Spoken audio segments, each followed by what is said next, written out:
Welcome to education mastery. நீங்க UGC net dead set எழுதுறீங்கன்னா கண்டிப்பா இந்த சேனல் உங்களுக்கு ரொம்ப யூஸ்ஃபுல்லா இருக்குங்க. இன்னைக்கு நம்ம வீடியோல பாக்குறது UGC NET paper 1 first unit 1 teaching ஆப்டிடியூட்ல கம்ப்ளீட் ரிவிஷன். நம்ம ஃபுல் டாபிக் முடிஞ்ச வரைக்கும் நம்ம கவர் பண்ணிடலாம். ஓகேவா? Important topics to be covered. இந்த யூனிட்டை பொறுத்த வரைக்கும் எதெல்லாம் நமக்கு ரொம்ப இம்பார்ட்டன்ட் பார்ப்போம். First levels of teaching. நீங்க ஒரு தடவை அப்படியே ரிவைஸ் பண்ணிக்கோங்க. இந்த கான்செப்ட்ஸ்லாம் நீங்க படிச்சிருக்கீங்களான்னு செக் பண்ணிக்கோங்க.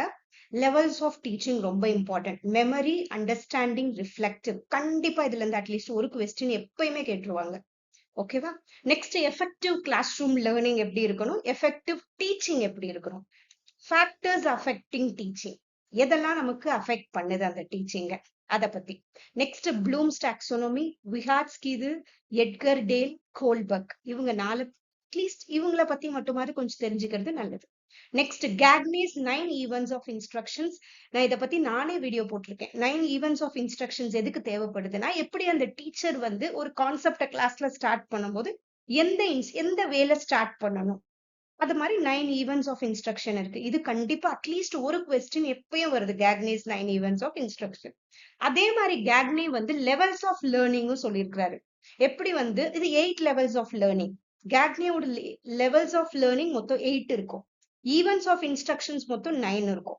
லெவல்ஸ் ஆஃப் லேர்னிங் தான் என்னன்னா, எப்படி பசங்க கத்துக்கிறாங்க, அந்த லெவல்ஸ் எப்படி இருக்கு. ஃபர்ஸ்ட் சிக்னல் லேர்னிங், ஒரு சிக்னல்ல கத்துக்கிறாங்க. அப்புறம் ஸ்டிமுலஸ் ரெஸ்பான்ஸ், அப்புறம் செயினிங் பண்ணி கத்துக்கிறாங்க. அப்புறம் வெர்பல் அசோசியேஷன். நெக்ஸ்ட் டிஸ்கிரிமினேட் பண்ண கத்துக்கிறாங்க. கான்செப்ட் கத்துக்கிறாங்க. அப்புறம் ப்ராப்ளம் சால்விங். இது எப்படி ப்ராப்ளம் சால்விங் தான் ஐ லெவல் ஆஃப் லேர்னிங். ஞாபகம் இந்த மாதிரி கொஸ்டின் ஈவன் நான் எழுதும் போது கூட வந்துச்சு. எது வந்து high level of learning, problem solving. கேக்னேஸ் லெவல் ஆஃப் லேர்னிங்ல எது ஐ லெவல், ப்ராப்ளம் சால்விங் தான். ஓகேவா? Next characteristics of adults and adolescents ரொம்ப இம்பார்ட்டன்ட். டீச்சிங் மாடல்ஸை பொறுத்த வரைக்கும் இதுலயும் இப்பெல்லாம் கொஸ்டின்ஸ் கான்சென்ட்ரேட் பண்றாங்க.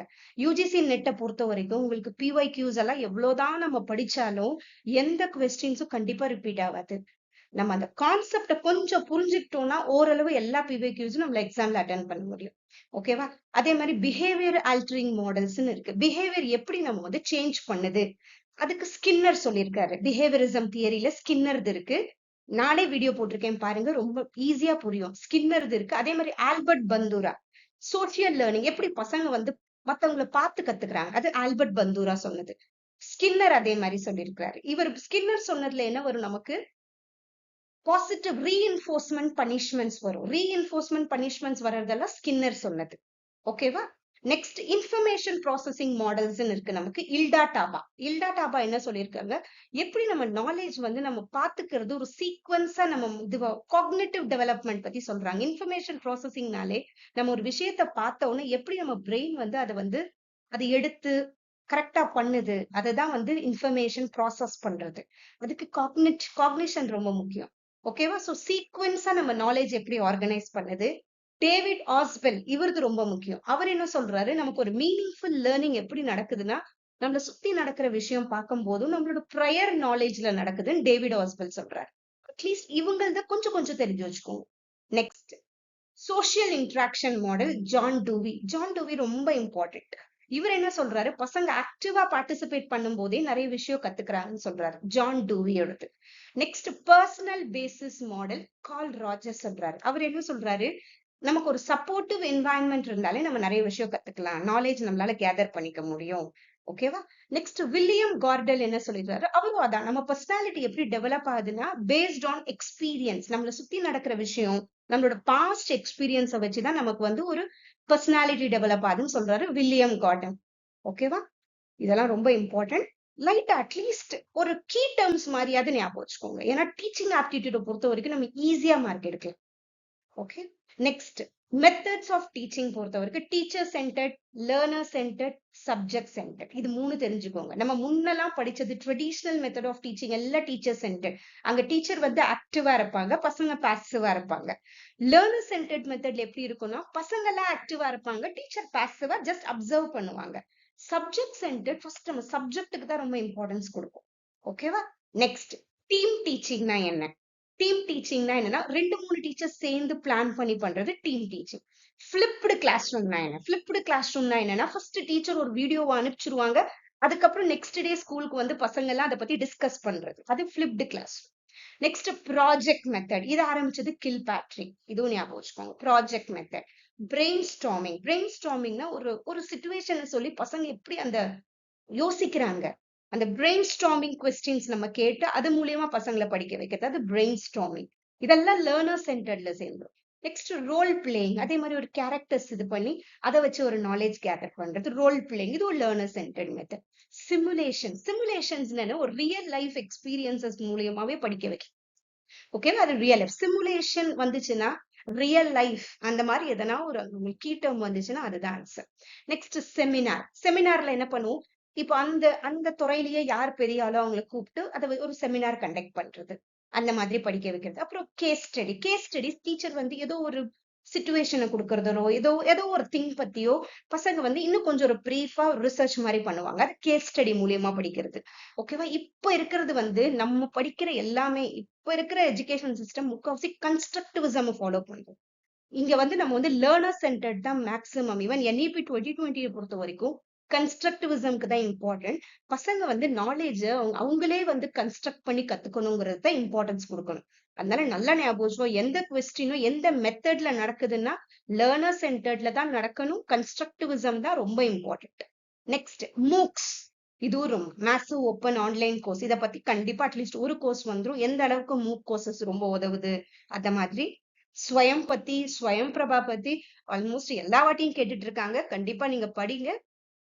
ஓகேவா, இதுல இருந்து ஈவன் நியூவா எதனா ஒரு திங்ஸ் வந்தா கூட கேட்பாங்க. இப்ப கூட ஒரு புதுசா ஒரு கோஆர்டினேட்டர் ஜாயின் ஆனது, அந்த மாதிரி விஷயங்கள் எதனா இருந்தா கூட நம்ம இது படிச்சுக்கோங்க. ஸ்வயம் பொறுத்த வரைக்கும் ICT எவ்வளவு உதவுது, okay, benefits, AIDS, audio visual, இது எய்ட்ஸை பொறுத்த வரைக்கும் ஒரு டீச்சிங் எய்ட்ஸ் எதுக்கு உதவுதுன்னா நம்ம டீச்சிங்கை இன்னும் கொஞ்சம் என்ஹான்ஸ் பண்றதுக்கு உதவுது. ஓகேவா, பசங்க ஆக்டிவா எக்ஸ்ப்ளோர் பண்ணி கத்துப்பாங்க ஒரு எய்ட்ஸ் மூலியமா, டீச்சிங் எய்ட்ஸ். ஓகேவா, சோ ஆடியோ எய்ட்ஸ்லாம் என்ன, விஷுவல் எய்ட்ஸ்னா என்ன, மைண்ட் மேப் பத்தி தெரிஞ்சுக்கோங்க, அது concept map, mind map, audio visual AIDS. ஓகேவா, நெக்ஸ்ட் லேர்னிங் டிசார்டர்ஸ் பத்தி கொஞ்சம், டிஸ்கால்குலியா, டிஸ்லெக்சியா, இன்னும் நிறைய இருக்கு, டிஸ்பிராக்சியா, டிஸ்பாக்சியா, அந்த மாதிரி எல்லாத்தையும் ஒரு ஒரு டேர்ம் மாதிரி தெரிஞ்சுக்கிறது. Evaluation system, formative, summative, ipsative, placement, diagnostic, norm reference, criterion reference, இதுக்குள்ள கண்டிப்பா ஒரு கொஸ்டின் எப்பயுமே வந்துடும். இவாலுவேஷனை பொறுத்த வரைக்கும் கண்டிப்பா ஒரு கொஸ்டின் வந்துடும். நெக்ஸ்ட் இப்போ சாய்ஸ் பேஸ்டு கிரெடிட் சிஸ்டம்ல இதுல உங்களுக்கு CCBSனா என்ன, CGPA என்ன, SGPA என்ன, இதையும் தவிர்த்து நிறைய வரும் நமக்கு. ஆக்சுவலா டிஜிட்டல் லைப்ரரிஸ் பத்தி இதெல்லாம் நம்ம ICT சாப்டர்ல படிச்சிருக்கோம். ICT சாப்டர்ல இருக்கிறது கொஞ்சம் இங்க நமக்கு வரும். ஓகேவா, அங்க நம்ம படிச்சோம்னா இங்க நமக்கு ஈஸியா ஆன்சர் பண்ணிட முடியும். சோ டீச்சிங் ஆப்டிடியூட் பொறுத்த வரைக்கும் இந்த டாபிக்ஸ்ல எல்லாம் கொஞ்சம் கான்சென்ட்ரேட் பண்ணுங்க. கூடவே கொஞ்சம் ICT படிக்கும் போது அதுவும் இங்க கொஞ்சம் நமக்கு வரும். NPTEL பத்தி கேட்பாங்க, பாட்ஷாலா பத்தி, அதெல்லாம் கொஞ்சம் இங்க மிக்ஸ் ஆகி வரும். ஓகேவா, நம்ம இப்ப கொஞ்சம் PYQs, MCQs பார்ப்போம். First, effective teaching requires good communication skills. Communication is the process of transferring knowledge from one person to another. So இந்த மாதிரி assertion reasoning questions கண்டிப்பா வரும். So என்ன சொல்றாங்க இங்க, effective teacher requires good communication skills. So both A and R are true. R is the correct explanation of A. So good communication is indeed vital for effective teaching as it facilitates the transfer of knowledge. நான் சொல்ல வந்தது எனக்கு communication ப்ராப்பரா இருந்தாதான் நம்ம சொல்ல முடியும். Okay, next கொஞ்சம் குயிக்கா போயிடலாம், எனக்கு ஆல்மோஸ்ட் 45 MCQs வச்சிருக்கேன், குயிக்கா நம்ம கடகடன் பார்ப்போம். Next, match the following. இதுல பாருங்க, lecture, discussion, case study, group activity, இந்த மாதிரி மேட்ச் த ஃபாலோயிங் கொஸ்டின்ஸ் கண்டிப்பா நிறைய கொஸ்டின்ஸ் வரும். Multiple options questions, assertion reasoning, match the following questions வரும். அதே மாதிரி ஸ்டேட்மெண்ட் 1 ட்ரூ, ஸ்டேட்மெண்ட் 2 ஃபால்ஸ், அந்த மாதிரி கொஸ்டின், இந்த மாதிரி கைண்ட்ஸ் ஆஃப் கொஸ்டின்ஸ் தான் நிறைய வரும். சோ லெக்சர், இதுல என்ன ஆன்சர் இருக்கும், லெக்சர் பார்த்தாலே நமக்கு தெரிஞ்சிடும். Encourages exploration and group work, teacher centred delivery of content. Lecture பார்த்தாலே தெரிஞ்சிடும், அங்க டீச்சரோட ஒர்க் தான் ஜாஸ்தி. So teacher centred delivery of content option கண்டிப்பா ஏவா தான் இருக்கும். ஏன்னா இங்க வந்து லெக்சருக்கு teacher centre, so first B, இங்க எங்கேயுமே ஃபர்ஸ்ட் B இல்ல, இத பார்த்தோன்னே நமக்கு தெரிஞ்சிருச்சு இல்லையா. So next one பாருங்க, discussion promotes exchange of ideas among participants. கண்டிப்பா discussion. Next, case study na third C, in-depth analysis. இந்த case study வந்தாலே in-depth கண்டிப்பா வரும். Next, group activity encourages exploration and group work. ஓகேவா, இந்த மாதிரி match the following வந்துருச்சுன்னா first தெரிஞ்சதை முதல்ல match பண்ணிட்டு அந்த இடத்துல பாத்துருங்க, பாதி நமக்கு தெரிஞ்சிடும் ஆன்சர். ஓகேவா, next. So answer A. each method has its unique. Next, assertion reasoning. Active participation of students in the classroom enhances learning சொல்றாங்க. அதுக்கு reason வந்து active participation helps students to develop critical thinking skills. Correct. ரெண்டுமே right தான். பசங்க வந்து ஆக்டிவா பண்ணும்போது பசங்க யோசிச்சு பேச கிரிட்டிக்கல் திங்கிங் ஸ்கில்ஸ் வளரும். கிரிட்டிக்கல் திங்கிங் ரொம்ப important. Active participation encourages critical thinking which enhances learning. Okay, next.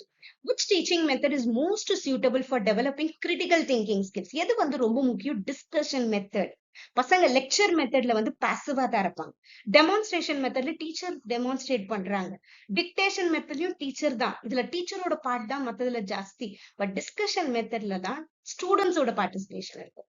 ஓகேவா? So discussion method engages student in analysis, debate and exploration. It fosters critical thinking. Next.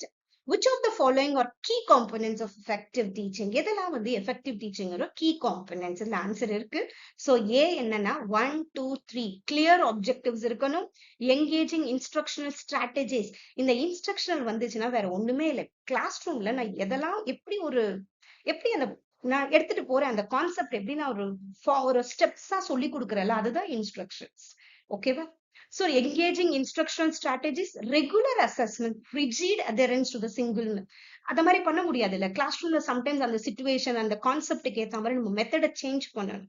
இதுதான் 1, 2, 3. Okay, அதுதான் effective teaching. ஒரே மெத்தட்ல ஒரே concept எல்லா கான்செப்டும் சொல்லி கொடுக்க முடியாது. Okay, next one. So effective teaching requires clear objectives, engaging strategies and regular assessments. Correct. Next. Match the learning theories with their proponents. See, theories இருக்கு, proponents இருக்கு. Actually, match the following எனக்கு பொறுத்த வரைக்கும் ஈஸியா மார்க் எடுக்கிற ஒரே விஷயம். Memory பேஸ்ல கூட சம்டைம்ஸ் அந்த கொஸ்டின் தெரியல நமக்கு தப்பாயிடும். பட் மேட்ச் த ஃபாலோயிங் ஒன்னு நமக்கு தெரிஞ்சா கூட ஈஸியா எழுதிடலாம். ஸோ நமக்கு கன்ஸ்ட்ரக்டிவிசம் வந்துச்சுனாலே நமக்கு தெரிஞ்சிடும். கன்ஸ்ட்ரக்டிவிசம் பத்தி ரொம்ப பேசுறது விகாட்ஸ்கி இல்லையா? அது வந்துருச்சுனாலே நீங்க எழுதிடலாம். அதே மாதிரி நமக்கு வந்து பிஹேவியரிசம் பத்தி பேசுனது ஸ்கின்னர். அதே இது ரெண்டு உங்களுக்கு தெரிஞ்சிருச்சுனாலே உங்களுக்கு ஆன்சர் வந்துடும். ஸோ பிஹேவியரிசம் வந்துச்சுன்னா ஸ்கின்னர். ஸோ 2A எங்க இருக்கு? இங்க இருக்கு. So answer is A. ஓகேவா? அதே மாதிரி காக்னிட்டிவ் தியரி, காக்னிஷன் பத்தில பியாஜே சொன்னார் இல்லையா? அந்த காக்னிட்டிவ் 4 டெவலப்மெண்ட்ஸ் இருக்குல்ல, டெவலப்மெண்டல் ஸ்டேஜஸ், அதை படிச்சுக்கோங்க. கண்டிப்பா அட்லீஸ்ட் அதுலயும் கொஸ்டின்ஸ் கேட்கறாங்க. Next social learning theory Albert Bandura சொல்றாரு. ஆல்பர்ட் பந்துரா எப்படின்னா போபோடால் எக்ஸ்பெரிமெண்ட் பண்ணி அது சொல்லுவார். ஓகேவா? அது பண்ணும்போது பசங்க என்ன பண்ணுவாங்க, அடல்ட்ஸ் வந்து அந்த போபோடால வந்து ரொம்ப அக்ரெசிவா விளையாடும் போது அதே அக்ரெசிவா பசங்களும் விளையாடுவாங்க. சோ அதை வச்சு அவர் அப்சர்வ் பண்ணுவார். ஓகேவா? Next, match the types of evaluation with their purposes. இதுவும் ரொம்ப இம்பார்ட்டன்ட். இதுல அதே மாதிரி ஃபார்மேட்டிவ் இவாலுவேஷன் பத்தி நமக்கு நல்லா தெரியும். Provide feedback during learning. அந்த டியூரிங் வந்துதான் கீ டேர்மிங் நமக்கு. ஃபார்மேட்டிவ்னாலே கிளாஸ்ல அப்பப்போ பண்றதுதான் நம்ம ஃபார்மேட்டிவ். ஓகேவா? So answer is 1B. நமக்கு 1B வருதான்னு ஃபர்ஸ்ட் பார்ப்போம். எங்க இருக்கு 1B? இங்க இருக்கு. சம்டைம்ஸ் 1B 2-3 இடத்துல வந்துச்சுன்னா நெக்ஸ்ட்டுக்கு போங்க. இல்லைன்னா அந்த 1B பார்த்தோம்னா ஒரே தடவை செக் பண்ணிட்டு நெக்ஸ்ட் கொஸ்டின் போயிட்டே இருங்க. ஏன்னா டைம் அங்க நமக்கு அப்படியே சிபிடில எழுதும் போது அங்க டைம் மேல போயிட்டே இருக்கும். சோ நம்ம கொஞ்சம் ஃபாஸ்டா பண்ணணும். அதே மாதிரி எது தெரியுதோ ஃபர்ஸ்ட் பண்ணிடுங்க. எந்த கொஸ்டின் புரியலன்னா அங்க அப்படியே அங்கேயே டைம் வேஸ்ட் பண்ணாம டக் டக் டக்குன்னு பண்ணிட்டு போயிடுங்க. ஓகேவா? Next, so formative evaluation provide feedback during learning. So second A, summative evaluate learning at the end of a unit. Next, diagnostic identify learning difficulties. Non-referencedங்கிறது compare performance to a standard group. Okay? Next, norm criterion அதே மாதிரி ஞாபகம் வச்சுக்கோங்க. கரெக்டா? Next, a teacher's knowledge of the subject is sufficient for effective teaching. Teaching is primarily about delivering content. ஒரு டீச்சரோட knowledge மட்டும் போதுமா? இல்ல, அதுக்கு சொல்ற விதம், நடத்துற விதம் எல்லாமே முக்கியம் ஒரு டீச்சிங்ல இல்லையா? So A is false. Teaching is primarily about delivering content. Correct. நம்ம கரெக்டா கண்டென்ட் டெலிவர் பண்ணும். அதுக்குன்னு ஒரு மெத்தட் இருக்கு, ஒரு வே ஆஃப் டீச்சிங் இருக்கு இல்லையா? நம்ம பெடகாலஜி ஏன் சொல்றோம்? Effective teaching requires more than just content. Now it also involves pedagogy and understanding student needs. இல்லையா? அது ஒரு அழகான விஷயம் இல்லையா? நம்ம தெரிஞ்ச கண்டென்ட் அது கரெக்டா புரியுற மாதிரி எக்ஸ்பிளைன் பண்ணி சொல்றது. Next, statement 1. Formative assessment is designed to monitor student learning and provide ongoing feedback. இந்த ongoing feedback வந்தாலே அது ரைட் தான். So formative assessment is only conducted at the end of a course. End வந்தாலே அங்க summative தான் வரும். So statement 1 is true, statement 2 is false. இல்லையா? Next, so formative assessment ongoing, summative assessment end. அந்த மாதிரி கரெக்டா ஞாபகம். Next, a teacher's primary role is to transmit knowledge to students. இந்த statement 2 என்ன சொல்றாங்க? A teacher's role includes guiding students to think critically and solve problems independently. நம்ம இப்ப follow பண்றதெல்லாம் கன்ஸ்ட்ரக்டிவ் வே பண்றோம்ல. அங்க வந்து டீச்சர்ஸோட ரோலை விட பசங்களோட ரோல் இங்க ரொம்ப ஆக்டிவா இருக்கு. ஓகேவா? டீச்சர் வந்து கரெக்டானது கொடுக்குறாங்க அவ்வளவுதான். பட் பசங்களே தானே கத்துக்கிறாங்க. So answer is B. Statement 1 is false. ஒரு டீச்சர் தனக்கு தெரிஞ்சதை மட்டும் சொல்லிட்டே இருந்தா என்ன இருக்கு? அப்புறம் பசங்க அப்படியே பாசிவா உட்காந்து கேட்டுட்டே இருந்தா அங்க எந்த பெரிய நாலேஜ் டெவலப்மெண்ட் நடக்காது இல்லையா? அதுதான் இங்க. So while transmitting knowledge is important, guiding students to think critically is equally vital. Okay, next.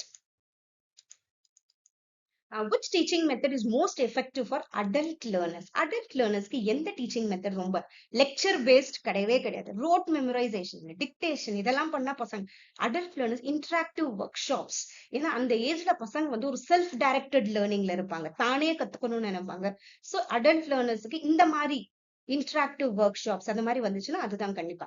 So adult learners benefit from interactive and experiential learning methods like workshops. Okay, அதே மாதிரி characteristics adult learner, adolescents அதுவும் ஞாபகம். First adolescents, அப்புறம் adult learners. Next, which teaching method is characterized by students being active participants rather than passive listeners? பசங்க passiveனா சும்மா உட்கார்ந்து கவனிக்கிறதா passive.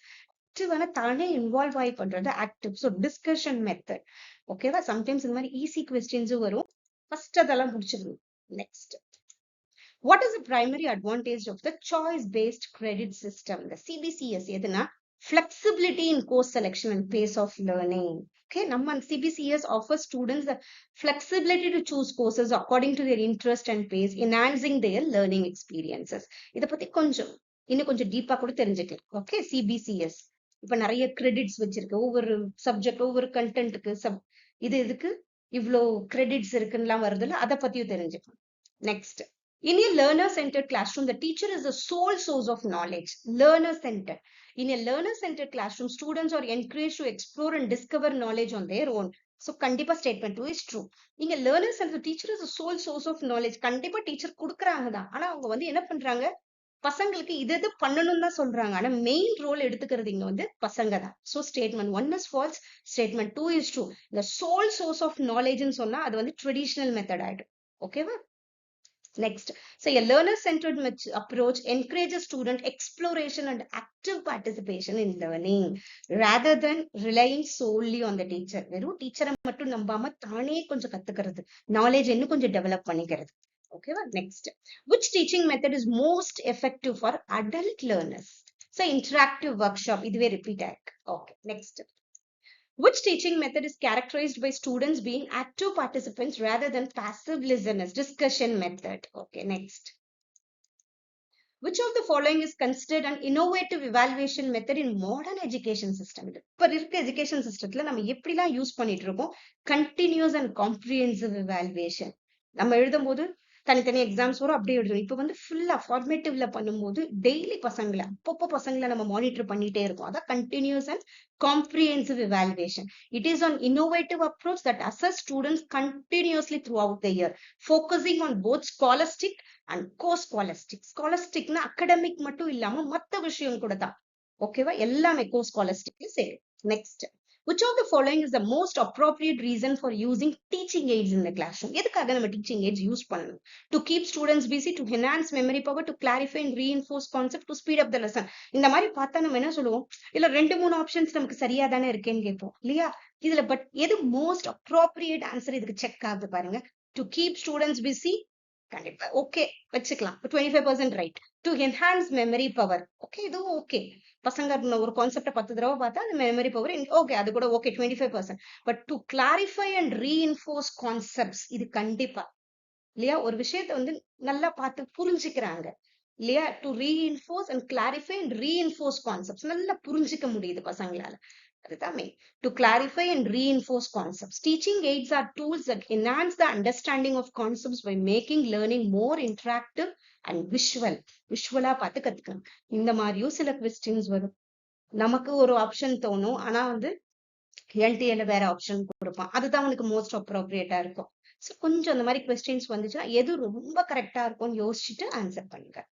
Next, ICT in education enhances the teaching learning process by providing diverse resources.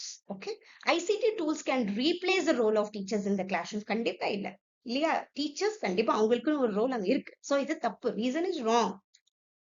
So A is true. ICT in education enhances the teaching learning process. கண்டிப்பா இப்ப teacher ஒரு கான்செப்ட சொல்லி கொடுக்குறாங்க, அதையே ஐசிடில காட்டும் போது இன்னும் கொஞ்சம் என்ஹான்ஸ் ஆகுது, இன்னும் பசங்க அந்த கான்செப்ட்ல ஸ்ட்ராங்கா தான் ஆவாங்க. So ICT tools support the teaching learning process by providing diverse resources but do not replace the role of teacher. எப்பயுமே வந்து டீச்சரை விட்டுட்டு இப்ப இருக்கிற சிஸ்டம் தான் ரைட்னு சொல்ல முடியாது. டீச்சரோட ரோலும் இங்க இம்பார்ட்டன்ட் தான். பட் டீச்சர் வந்து பாசிவா இருந்து பசங்களை, பாசிவ் கூட சொல்ல முடியாது, ஃபெசிலிட்டேட்டரா இருக்காங்க இந்த இடத்துல இல்லையா. பசங்களுக்கு எது கரெக்ட், எந்த கான்செப்ட் இப்ப கொடுக்கணும்ன்றத டீச்சர் கரெக்டா தெரிஞ்சு அதை கொடுக்குறாங்க. அங்க பசங்க இன்ட்ரெஸ்டா லேர்னிங் அவங்களே கன்ஸ்ட்ரக்ட் பண்றாங்க knowledge. Next, what is the primary focus of andragogy in adult learning? அதே மாதிரி பெடகாஜினா சின்ன பசங்களுக்கு, ஆண்ட்ரோகாஜிங்கிறது adult learning. Okay, so content mastery, teacher centred instruction, facilitating self directed. இதே மாதிரி அடல்ட் லேர்னிங் வந்தாலே செல்ஃப் டைரக்டட் இருக்கு. ஓகே, ஒரு வயசுக்கு மேல பசங்களுக்கு தானே படிக்கிற இன்ட்ரெஸ்ட் வருது இல்ல, self direction.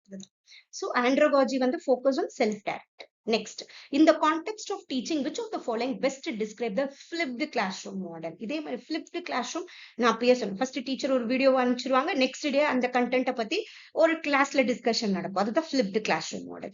So teacher assign projects during class and lectures are delivered at home through videos.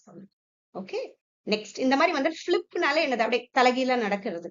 Okay, next, in flipped classroom, the traditional model is inverted with lectures at home and classroom time used for interactive hands-on learning. Okay, பசங்க வீட்ல கத்துட்டு வந்து கிளாஸ்ல வந்து hands on பண்றதோ இல்ல discussion பண்றதோ நடக்கும். Next, which of the following is the primary feature of the e-Pathshala initiative by the government of India?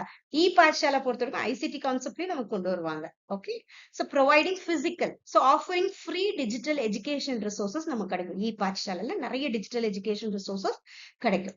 So e-Pathshala is an initiative by the Ministry of Education. Okay, முன்னாடி MHRD, இப்ப MOE ன்னு சொல்றோம்.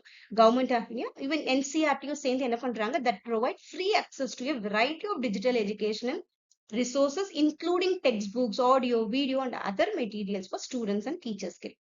Okay, next, the National Program on Technology Enhanced Learning, இது NPT யோட full form.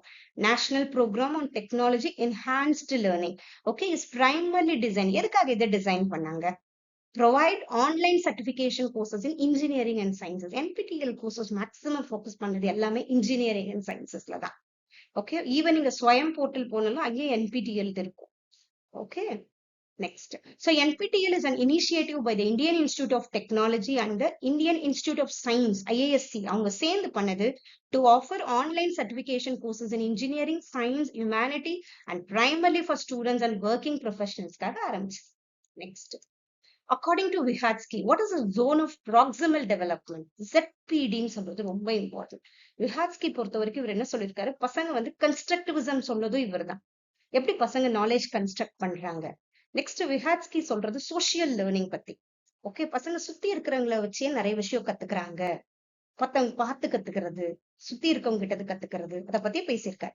So distance between what a learner can do independently and what they can do with guidance. ZPDனா ஒண்ணுமே இல்ல, பசங்களுக்கு தனக்கு என்ன தெரியும், இன்னொன்னு மத்தவங்களோட ஹெல்ப்போட கத்துக்கிட்டதுக்கு அப்புறம் என்ன தெரியுது, அதுதான் proximal development. ZPD இது ரொம்ப இம்பார்ட்டன்ட். ஓகே, ZPDனா பசங்க வந்து அது தெரிஞ்ச ஒரு கைடன்ஸ் வாங்கிக்கிறாங்க ஒருத்தவங்க கிட்ட இருந்து, பெரியவங்க கிட்ட இருந்து, அந்த விஷயம் தெரிஞ்சவங்க கிட்ட இருந்து கைடன்ஸ் வாங்கிக்கிறது தான் ZPD. ஓகேவா? So Vygotsky concept of ZPD describe the difference between what a learner can achieve alone. Okay, மத்தவங்க கிட்ட கைடன்ஸ் வாங்காம என்ன கத்துக்கிட்டோம் alone versus what they can achieve with help. Okay, it highlights the importance of social interaction and guidance in learning. So உன்னை கத்துக்கிட்டதை விட மத்தவங்க கிட்ட guidance வாங்கி கத்துக்கிட்டது கொஞ்சம் ஜாஸ்தியா தான் இருக்கு. சோ ZPD வந்து சோசியல் இன்டராக்ஷன் பத்தி பேசுறது. ஓகேவா? Next, which stage of Kohlberg's moral development is characterized by behavior driven by social approval? இது ஒரு தடவை UGC NET POIQல வந்திருக்கு, அதனாலதான் இந்த கோல்பர்க் தியரி நான் ஆட் பண்ணேன். இவரதுல வந்து 3 தீ இருக்கு, pre conventional, conventional, post conventional. இது மாரல் டெவலப்மெண்ட், ஒரு பர்சனுக்கு எப்படி தன்னோட மாரல் மாரல்னா என்னது, இது நல்லது, நல்ல விஷயம் பண்ணணும், ஒரு மாரல் தாட்ஸ் எப்படி நமக்கு உருவாகுது, அதை பத்தி ஒரு பேசியிருக்கிறார் கோல்பர்க். ஓகேவா, இதுக்கு தனியா ஒரு ஸ்டோரி இருக்கும், அவர் பண்ணது எதுக்கு பண்ணாருன்னா. Okay, so at the conventional level individuals make moral decisions. இது சென்டர்ல வரும். ப்ரீ கன்வென்ஷனல், அப்புறமா கன்வென்ஷனல் வரும், அப்புறம் போஸ்ட் கன்வென்ஷனல், இது நடுவுல வரும். இதுல moral decisions based on social approval, law and order. இந்த இதுல வந்து நம்ம வந்து மதிப்போம் லா அண்ட் ஆர்டர். இவரை பத்தியும் இருக்கீங்க, நீங்க வேணா ஒரு ஸ்கிரீன்ஷாட் பண்ணிக்கோங்க, இல்லைன்னா பொறுமையா நீங்க பாருங்க. See, Kohlberg theory of moral development explains how people develop their sense of right and wrong over time. எப்படி நமக்கு தெரியுது தப்பு இது ரைட். சோ இதுல 3 இருக்கு. Pre conventional law usually in சில்ட்ரன்ல வளரும் நமக்கு, obedience and punishment, individualism and exchange. Next conventional law கொஞ்சம் அடலசன்ஸ் ஆயிடும், அப்ப என்ன ஆகுது, குட் இன்டர்பர்சனல் ரிலேஷன்ஷிப் வளருது, அப்புறம் மெயின்டைனிங் சோசியல் ஆர்டர் பண்ணணும் நமக்கு தோணுது. அதுக்கப்புறம் கடைசியா போஸ்ட் கன்வென்ஷனல் லா, சம் அடல்ட்ஸ், சில சமயம் எல்லாருக்குமே இல்ல, கொஞ்சம் நமக்குன்னு ஒரு தாட்ஸ் வளரும். அதுக்கப்புறமா social contract and individual rights வளருது, யூனிவர்சல் பிரின்சிபல்ஸ் நம்ம மதிக்கிறோம், இது போஸ்ட் கன்வென்ஷனல் லால வருது. ஓகே, கன்வென்ஷனல் லாலையும் நம்ம லாஸ மதிக்கிறோம், இங்க நம்ம எது வந்து எத்திக்கல் பிரின்சிபல் எதெல்லாம் கரெக்டோ எல்லாத்தையும் மதிக்கிறோம், அது போஸ்ட் கன்வென்ஷனல் லா. Okay, இது social contract and individual rights. People saw laws as flexible based on the greater good and individual rights. இங்க laws ஃபுல்லா மதிக்கிறோம், இங்க கரெக்ட், இது வந்து இப்படி பண்ணாலும் லால கரெக்ட் தான்ன்றதும் நமக்கு தோண ஆரம்பிக்குது இந்த இந்த இடத்துல சில பேத்துக்கு மட்டும்ன்றாங்க. So Kohlberg believed that people move through these stages in order, but not everyone reaches the highest level. எல்லாருமே அந்த லெவலுக்கு போறது. So the theory emphasizes the role of reasoning in moral decision making. Okay, எப்படி நம்ம moral thoughts develop ஆகுதுன்னு சொல்லியிருக்காரு Kohlberg. Okay, next. Which of the following is considered a key behavior of effective teaching? Providing immediate feedback. இந்த effective teaching வந்தாலே பசங்க தப்பு பண்ணதோ ரைட்டோ கரெக்டா நம்ம பசங்களுக்கு ஃபீட்பேக் கொடுக்கும் போது பசங்க டெவலப்மெண்ட் ஜாஸ்தி ஆகும், கரெக்டா பசங்க வந்து பண்ணுவாங்கன்னு சொல்றாரு. Okay, so effective teaching involves key behaviors such as providing timely and constructive feedback. அதே மாதிரி நம்ம feedback எப்படி இருக்கணும், பசங்களை demotivate பண்ணாம constructive-ஆ இருக்கணும், which helps students understand their progress and areas for improvement. Okay, next. Critical thinking primarily involves. Critical thinking is primarily it involves in analyzing and evaluating information logically. Critical thinking தான் என்னது, கரெக்டா think பண்றது. சில விஷயம் say accepting information, அது கிடையவே கிடையாது. Relying on opinions கிடையவே கிடையாது. மெமரைசிங் ஃபேக்ட்ஸ் கிடையாது. ஸோ நம்ம ஒரு விஷயத்தை நம்ம அனலைஸ் பண்ணி புரிஞ்சுக்கும் போது நம்ம கிரிட்டிக்கலா திங்க் பண்றோம். So critical thinking is the process of analysing, evaluating and synthesising information in a logical manner to make informed decisions or solve problems. Okay, next. Metacognition, இதுவும் இப்பெல்லாம் வருது நிறைய. Metacognition thinking about one's own thinking. Normal காக்னிஷனோட கொஞ்சம் மேல இருக்கிறது மெட்டாகாக்னிஷன். நம்ம ஒரு திங்கிங் ப்ராசஸையே நம்ம திங்க் பண்றோமா, ஓகே, அது இன்னும் கொஞ்சம் ஸ்ட்ராங்கா இருக்கும் அப்போ நமக்கு. Metacognition is the awareness and understanding of one's own thought process. It involves self regulation and reflection of one learns and things. Okay, metacognition நம்ம திங்க் பண்றது, ஒரு விஷயம் பண்ண உடனே செல்ஃப் டைரக்டடா நம்ம ஒண்ணு பண்ணணும், திரும்பி ஒன்னு திங்க் பண்ணி பார்ப்போம், இது கரெக்டா தப்பா. Next, according to Edgar Dale cone of experience, which type of learning experience is at the base of the cone, representing the most concrete form of learning? Edgar Dale cone of experience ஒன்னு இருக்கும், சரியா? அங்க வந்து கீழே இருக்கும், மேல இதுல இருந்து ஒரு ட்ரையாங்கிள் இருந்து இப்ப நம்ம ஸ்டார்ட் பண்றோம்னா கீழே தான் நமக்கு வந்து ஹை லெவல் ஆஃப் லேர்னிங் இருக்கும். Okay, so direct purposeful experiences, கீழே எப்பயுமே வந்து கீழே வந்து டைரக்ட் நமக்கு வந்து நல்ல ஒரு எக்ஸ்பீரியன்சஸ் இருக்கும். So direct purposeful experience at the base of Dale's cone of experience represents the most concrete forms of learning, such as direct purposeful experiences where learners engages in hands-on activities. இது எப்படி அந்த வரும்னா, நம்ம கண்ணுல பார்த்து கத்துக்கிறது எவ்வளவு நமக்கு ஞாபகம் இருக்கும் இல்லையா? ஒண்ணு காதால கேட்டு, ஒன்னு ஆடியோ விஷுவலா பண்ணும்போது, ஒண்ணு நம்ம பண்ணி கத்துக்கும் போது இல்லையா, அதுதான் நமக்கு எப்பயுமே வந்து எஃபெக்டிவா நிக்கும்னு அவங்க சொல்றாரு. So Edgar Dale cone of experience என்ன சொல்றாரு, ஃபர்ஸ்ட் மேல இருக்கிறது லெஸ் எஃபெக்டிவா தான் இருக்கு பசங்க கத்துக்கிறது. ஒரு வேர்பலா ஒரு சிம்பிளை பார்த்து கத்துக்கும் போது, ஒரு விஷுவல் சிம்பிள்ஸை பார்த்து கத்துக்கும் ஒரு அப்போ வந்து நம்ம இங்க சென்ஸ் ஆர்கன்ஸ் கம்மியா தான் யூஸ் பண்றோம். நெக்ஸ்ட் மிடில்ல வந்து வாட்சிங் demonstrations, next participating in discussions, இது மிடில்ல இருக்கு. Seeing something is done in front of them, இதெல்லாம் demonstration, discussion. At the bottom கீழே இருக்கிறது தான் மோஸ்ட் எஃபெக்டிவ், ஞாபகம் வச்சுக்கோங்க. மேல இருக்கிறது லெஸ் எஃபெக்டிவ், மிடில்ல இருக்கிறது ஓகே. இது மோஸ்ட் எஃபெக்டிவா இருக்கும். ஸோ டைரக்ட் எக்ஸ்பீரியன்ஸ், நமக்கே ஒரு விஷயம் நம்ம எக்ஸ்பீரியன்ஸ் பண்ணும்போது அது எந்த அளவுக்கு ஸ்ட்ராங்கா மெமரியில இருக்கும். அதுதான் doing the real thing like practising a skill or hands on activities most effective for deep learning. எதனா ஒரு ஆக்டிவிட்டி பண்ணும்போது, அதனாலதான் என்ன சொல்றோம், இப்போ எக்ஸ்பீரியன்ஷியல் லேர்னிங் நம்ம இப்போ ரொம்ப இம்பார்ட்டன்ஸ் கொடுக்குறோம். இந்த NEP பொறுத்த வரைக்கும் எக்ஸ்பீரியன்ஷியல் லேர்னிங், பசங்களே தானே பண்ணி கத்துக்கிறது என்னைக்கு இருந்தாலும் அது மெமரியிலயும் இருக்கும், லைஃப் லாங் அது அவங்களுக்கு யூஸ் ஆகும் இல்லையா? So Edgar Dale cone of எக்ஸ்பீரியன்ஸை பொறுத்த வரைக்கும் மேல இருக்கிறது லெஸ் எஃபெக்டிவ், கீழே most effective. Okay, next. In the expository method of teaching, the role of the teacher is primarily to expository na ஒண்ணுமே இல்ல, இது ஒரு traditional மாதிரி தான் expository. So expository method is teacher centered, where the teacher presents information directly to students, often through lectures and demonstrations. The method பார்த்தோன்னு ஏதோ different ஏதோ கொடுக்குறாங்கன்னு இல்ல, expository method of teaching இது ஒரு traditional தான், teacher தான் இங்க teacher centered தான் இதுவும். So facilitate group discussion கிடையாது, இது learner centeredல சேர்ந்துரும். Provide explanation and present information directly, இது டீச்சர் பண்றது. Encourage independent discovery, இது learner centered. Use only audio visual, இதுவும் கிடையாது. ஓகேவா? Next. Which of the following best describe the criterion referenced test? இதே மாதிரி norm, criterion ரெண்டும் முக்கியம் இல்லையா? So criterion என்ன பண்ணுது, measures a student's performance against a fixed set of criteria. criterion வந்துச்சுன்னா criteria நாம வச்சுக்கோம். சில criterias வச்சிருக்காங்க, இப்ப 50 மார்க்ஸ் எடுத்தாதான் பாஸ் பண்ணணும், அந்த criteria வந்துருச்சு, அதுதான் வந்து criterion referenced. ஓகேவா? நான் ரெஃபரன்ஸ்ட்னா என்னன்னா, எனக்கு நார்ம்ல எப்படி கொடுப்பாங்க, பெர்சன்டைல்ல கொடுப்பாங்க. இப்ப நான் 50 பெர்சன்டைல் எடுத்துட்டேன்னா 50க்கு நான் ஒரு 50 பெர்சன்டைல் எடுத்துட்டேன்னா எனக்கு வந்து 50% ஆஃப் பீப்புள் எனக்கு பின்னாடி இருக்கிறாங்க, அதுதான் நார்ம். ஓகேவா? நார்முக்கும் இதுக்கும் இருக்கு. நான் 82% எடுத்தேன்னா 82% ஆஃப் பீப்புள் யாரெல்லாம் என் கூட எழுதுனாங்களோ அவங்க எல்லாம் எனக்கு பின்னாடி இருக்காங்க, அந்த குரூப் ஆஃப் பீப்புளோட கம்பேர் பண்றது நார்ம். இது சில கிரைட்டீரியாஸோட கம்பேர் பண்றது கிரைட்டீரியன் ரெஃபரன்ஸ். இது ரொம்ப இம்பார்ட்டன்ட். எப்போ இதுல ஒரு கொஸ்டின் வந்துரும், நானே இதுக்கு ஒரு வீடியோ போட்டிருக்கேன், நீங்க பாருங்க. So criterion reference test assess whether students meet a specific set of criteria or learning standards without comparing their performance to others. The performance to others in வந்துச்சுன்னா அது normal.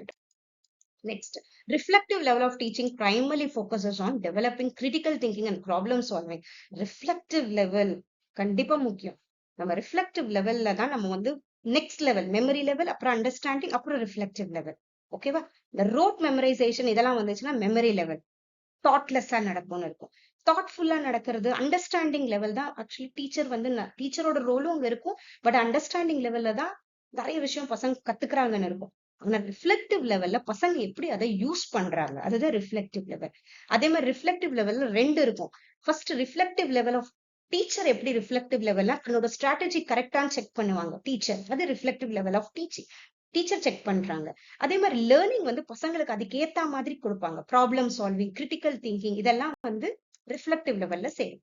So reflective teaching encourages students to think critically and solve problems by reflecting on their learning experiences. Next, which characteristic is typically of teacher-centered communication? So passive listening by students. Teacher-centered நாலே teacher பசங்க பாசிவா இருக்கிறது தான். Okay, அங்க teacher dominates the conversation, students are expected to listen passively. Next, the primary purpose of using instructional aids in the classroom. எதுக்காக instructional aids நம்ம use பண்றோம்? To enhance the teaching learning process. Okay, so replace the need, இதெல்லாம் வரவே வராது. Test student knowledge, எதுக்கு நம்ம instructional aids use பண்றோம்? Okay, so instructional aids such as charts, models and multimedia are used to support and enhance the learning. இந்த instructionsனா ஒரு புது வார்த்தையே கிடையாது, நம்ம டீச்சிங் பண்றதுக்கு, அதுதான் instruction. Okay, next. Micro teaching is primarily used to இந்த மைக்ரோ டீச்சிங்னா ஒண்ணுமே இல்லை, இப்ப டீச்சர் ட்ரெயினிஸ் எல்லாம் வந்து ஒரு கிளாஸ் ரூம் செட்டப்ல ஒரு கிளாஸ் எடுப்பாங்க. ஓகேவா? அதுதான், வேற ஒண்ணு. அந்த கான்செப்ட்க்கு அப்புறம் அவங்க கூட இருக்க அந்த பியர் டீச்சர்ஸ் அதை பத்தி சொல்லுவாங்க. ஓகே, அவங்க சொல்றதை வச்சு உங்க ஃபீட்பேக்கை பொறுத்து உங்க திரும்பியும் அந்த டீச்சிங்கை மாத்தி பண்ணுவாங்க. அதுதான் மைக்ரோ டீச்சிங், வேற ஒண்ணுமே இல்லை. Micro teaching is a teacher training technique where teachers practice and refine their teaching strategies in a controlled environment. Okay, controlled environment அவங்க ஸ்கூலுக்கெல்லாம் போய் அவங்க கூட இருக்க பியர் டீச்சர்ஸோட பண்றது. Usually within a small group of peers or students. Sometimes சின்ன ஒரு small group பசங்களை வச்சு பண்ணுவாங்க, பட் ஆக்சுவலா மைக்ரோ டீச்சிங் பசங்களை வச்சு அவங்க பியர் டீச்சர்ஸோட பண்றது. The main focus is on improving specific teaching skills through feedback and repetition. Next. which of the following is considered a non-cognitive characteristics in education? Cognitiveனாலே நம்ம யோசிக்கிறது எல்லாமே cognitionல சேரும். Non-cognition அதுக்கு வேற. So self motivation, இங்க mathematical ability, reading comprehension, logical reasoning இது எல்லாத்தையும் cognitive ability இல்லையா? Self motivation இது வந்து இதுல சேராது. Non-cognitive characteristics refer to attributes like motivation, persistence, self-control and social skills எல்லாம் non-cognitive. ஓகேவா? அது நமக்கு இருக்கே ஒரு குணம், அதுவே வரும் மோட்டிவேட் பண்றது. நெக்ஸ்ட் டைரக்ட்லி ரிலேட்டட், இதெல்லாம் வந்து directly related to cognitive ability such as logical reasoning or reading comprehension, இதெல்லாம் cognitive. Okay, next inclusive education aims to, இதே மாதிரி இப்பெல்லாம் இன்க்ளூசிவ் எஜுகேஷன் ஒண்ணுமே இல்லை, எல்லா தரப்பட்ட குழந்தைங்களும் ஒரு கிளாஸ் ரூம்ல உட்காந்து படிக்கிறது தான் இன்க்ளூசிவ் எஜுகேஷன். ஓகேவா? அது பிசிக்கல் டிசபிலிட்டியா இருக்கலாம், கொஞ்சமா, ஓகே, ரொம்ப இல்ல கொஞ்சம், அதே மாதிரி மென்டல் சின்ன சின்ன சின்ன சின்ன குறைபாடு, ரொம்ப இல்லை, அந்த மாதிரி குழந்தைங்க எல்லாம் சேர்ந்து ஒரே கிளாஸ்ல படிக்கிறது inclusive education. So it integrate all students including those with special needs into regular classrooms. Okay, next. So inclusive education is an approach where students of all abilities, including those with disability, learn together in the same classroom. It emphasizes equal access to education and promote diversity and inclusion in the learning environment. Next, dialogic சொல்றோம். எப்படி டயலாக்ஸ்ன்னு சொல்றோம்ல, அது ஒரு conversation மூலியமா எப்படி பசங்களை படிக்க வைக்கிறது, அதுதான் டயலாஜிக். So dialogic teaching primarily involves interactive dialogue between teacher and students to deeper understanding. ஒரு dialogues பசங்க கூட கான்வர்சேஷன் பண்ணி பசங்க அப்படியே இன்டராக்டிவ் மூலியமா பசங்களை படிக்க வைக்கிறது, அவ்வளவு. Dialogic teaching is a form of teaching where dialogue is used as a tool for learning. It encourages active participation from students, allowing them to engage with the content through discussion, இல்ல questioning, இல்ல collaborative thinking, எதனால பண்றது. Next, the primary function of a learning management system. இத பத்தி இப்ப வருது. LMSனா இல்ல எல்லாமே இருக்கும், அசஸ்மெண்ட்ஸ் இருக்கும், கொஸ்டின்ஸ் இருக்கும், கிளாஸஸ் கண்டக்ட் பண்ண முடியும், அந்த மாதிரியும் இருக்கும். இல்ல சில LMSல நமக்கு கண்டென்ட்லாம் இருக்கும் இல்லையா? சோ அது என்ன பண்ணுது, manage and deliver educational content and track learner progress, இது LMS. So an LMS is a software application used to administer, deliver and track educational courses or training programs. It helps teachers manage course content, assessments and student progress. அதே மாதிரி இது ரொம்ப important. எதெல்லாம் LMS இருக்கு, அத மாதிரி நிறைய இருக்கு. எட்யூமோடோ நிறைய, நான் எக்ஸாம் எழுதும் போது அட்லீஸ்ட் 2 கொஸ்டின் வந்துச்சு, இதெல்லாம் LMS. ஓகே, சோ இத பத்தி கண்டிப்பா நான் அந்த ஐசிடிக்கு நான் இன்னொரு வீடியோ போடுறேன், அதுல இத பத்தி நான் போடுறேன். நிறைய இருக்கு. கோர்சரா பத்தி படிச்சுக்கோங்க, பிளாக் போர்டு ஒன்று இருக்கு. Okay, next.